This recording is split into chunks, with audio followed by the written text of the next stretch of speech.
L'être humain, je ne sais pas si vous le savez, mais quand on parle de cogiter, c'est quelque chose d'infernal. La difficulté pour parvenir finalement à vivre cet éveil, à ouvrir son cœur, c'est de contrôler notre mental. Et ce n'est pas une petite affaire. Nous avons entre 60 et 70 000 pensées par jour. Imaginez ce que ça représente, 70 000 pensées par jour. Sur ces pensées, 90% des études sérieuses qui ont été menées ont révélé que 90% de ces pensées sont redondantes. C'est-à-dire ces pensées qu'on a aujourd'hui, c'est les mêmes qu'on avait hier. 90%, 70 000, ça fait beaucoup. Mais le pire est à venir. 70% de ces pensées, au moins, sont négatives. Ce qui veut dire qu'on a chaque jour au moins 45 000 pensées négatives. Et vous savez que nos pensées agissent évidemment sur nos émotions sur notre corps, tout notre système hormonal. Et donc, il y a toute une chimie du corps, la cortisol notamment, etc., qui est sécrétée, l'hormone du stress, et qui fait qu'en fait, au quotidien, on est dans un état d'esprit toxique, à un niveau plus ou moins important. Voilà le fonctionnement quotidien de la très grande majorité des êtres humains. Alors la première chose, c'est prendre contrôle de nos pensées. C'est pas facile. Calmer le jeu, réduire les pensées, d'où l'importance de la méditation. Et donc, l'idée, c'est de maîtriser nos pensées, de pouvoir avoir une distance avec elles, et plus encore, à un moment donné, de reprendre le contrôle de nos pensées. Parce que tant qu'à penser, vaut mieux penser des choses positives plutôt que 45 000 pensées négatives par jour. Si on inverse la tendance, ça fait une énorme différence. Donc il s'agit de reprendre le contrôle de cela pour pouvoir, au contraire, produire ces pensées positives qui ont une incidence énorme sur notre corps et aller encore plus au-delà pour aller à la découverte finalement de qui nous sommes. Mais quand on ne cesse de penser, quand on ne cesse de cultiver des pensées négatives, c'est extrêmement difficile d'aller à la découverte de soi, sachant que ce que l'on est intérieurement est totalement différent de tout cela. Vous voyez, ce magma de pensées négatives, incessantes, empêche cette introversion. Donc c'est vraiment important de comprendre que ce n'est pas suffisant de comprendre intellectuellement ce qu'on peut nous dire par des enseignements, mais comment on va vivre cela. Donc il va falloir calmer le flot des pensées. Comment? On va donner des pratiques de méditation guidée. Puis ensuite, changer sa façon de fonctionner. Cesser les reproches, les critiques, tout ce mode de fonctionnement. On ne fait même pas attention à cela.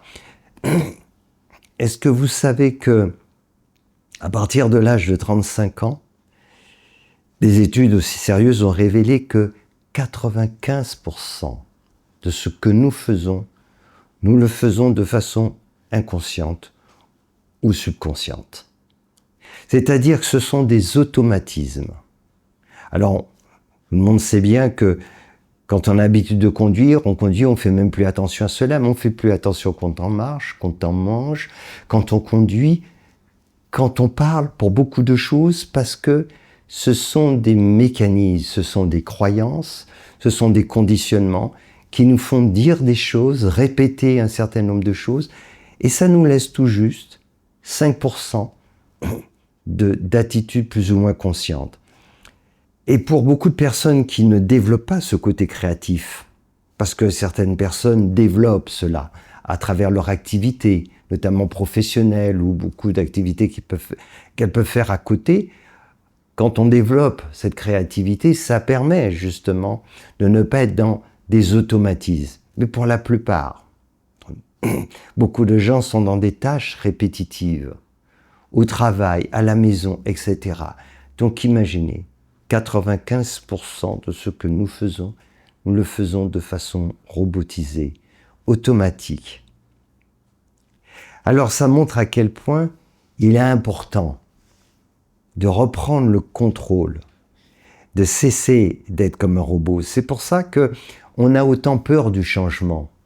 On est tellement habitué à faire des choses que dès qu'il s'agit d'un changement, il y a pour beaucoup de personnes une réaction de frein. Et très vite, plus on avance dans l'âge, au départ, c'est différent quand on est très jeune. Il y a même une certaine ouverture. Mais très vite, on fonctionne avec des automatismes, avec des repères, et le changement nous fait peur. Ça devrait être tout le contraire. C'est le connu, tout ce qui est répétitif. Sachant qu'en plus, la plupart du temps, tout ce qu'on répète n'est pas quelque chose qui nous enrichit. Et puis, quand bien même que c'est quelque chose qui serait bon en soi, mais quand on le fait de façon répétitive, sans y mettre sa conscience, alors c'est pas du tout la même chose. D'où l'importance de stopper, de ralentir, de calmer tout cela et de tâcher de reprendre le contrôle. Avant de reprendre le contrôle, il faut prendre conscience qu'on l'a perdu. Parce que ça aussi, c'est un vrai problème. Pour la plupart d'entre nous, on n'a pas l'impression qu'on a perdu le contrôle, mais on ne gère rien du tout. On est dans des automatismes et on est dirigé dans nos choix, ce que l'on fait, par tous nos conditionnements. C'est cela, en fait, qui nous fait dire qu'il faudrait faire ceci, cela, que je vais manger telle chose, etc. On a perdu totalement ce contrôle. Donc la première chose, c'est d'en prendre conscience. Et pour en prendre conscience, il faut se calmer, se poser. Et là, quand on commence à être observateur de ce que l'on fait, de ce que l'on dit, et quand on veut vraiment être observé, on va se demander à un moment donné, mais pourquoi je dis cela ? Ou pourquoi je fais telle chose ? Est-ce que ce que j'affirme, je l'affirme à partir de quoi ? Et là, on peut commencer à créer une certaine distance avec ce personnage qui dit tout et n'importe quoi. Et puis, sur ce que l'on a envie de faire, ce qu'on ne veut pas faire, pourquoi on a envie, pourquoi on ne veut pas le faire. Donc, il ne s'agit pas de trouver les réponses, il s'agit juste d'observer, de regarder. Et quand on commence à méditer, et c'est le cas pour beaucoup de personnes, alors ils sentent qu'ils ont du mal à se calmer, à se poser. Et beaucoup de gens nous le disent, moi je n'arrive pas à méditer. Alors, pour ces personnes qui disent cela, ça veut dire qu'il y a une vraie urgence à méditer. Plus on a du mal à méditer, plus ça veut dire que c'est super important de le faire. Parce que justement, on a tellement perdu le contrôle, notre corps fonctionne par automatisme, nos pensées, ce qui fait qu'en fait, stopper tout ça devient à un moment donné impossible. Il n'y a que lorsqu'on est fatigué, qu'on va se coucher, qu'à un moment donné on dort, que ça peut se produire. Mais ensuite, on reprend très vite le contrôle de tout ça et on n'y arrive pas. Et c'est essentiel. Ce voyage intérieur doit se faire d'abord en s'apaisant, en se calmant. Et si vous sentez de la difficulté à rester calme, à rester détendu, etc., c'est pas du tout un problème, au contraire. Enfin, cela révèle finalement un vrai besoin de faire ce voyage intérieur, parce que ce n'est pas simple.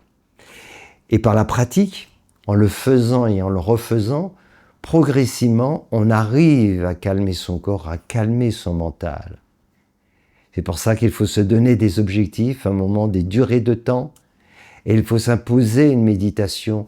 Il y a des paliers que l'on franchira.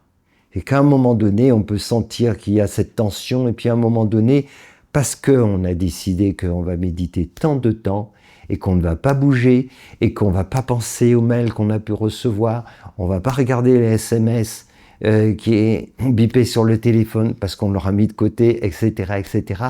Quand on aura pris cette décision claire et nette, alors à un moment donné, eh ben, ça va se relâcher. Et puis, on peut aller après de plus en plus loin, Et progressivement, on va sentir qu'on reprend le contrôle. On ne prend pas le contrôle de soi dans l'agitation, en allant toujours plus vite, en courant à droite à gauche.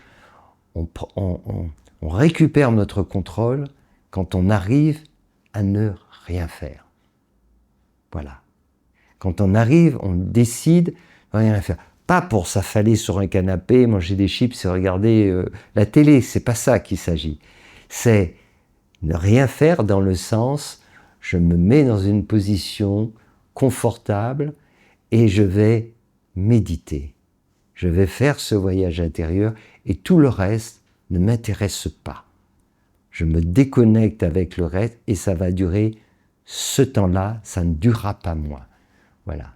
C'est pour ça que c'est vraiment important de comprendre cela. Vous voyez, beaucoup de gens parlent de l'éveil, de ceci, de cela, mais ce dont on parle aujourd'hui, ce que vous devez vivre, ce qui est possible de vivre, ce qui est souhaitable, ce qui est même plus que souhaitable, ce qui est nécessaire, c'est cette mutation.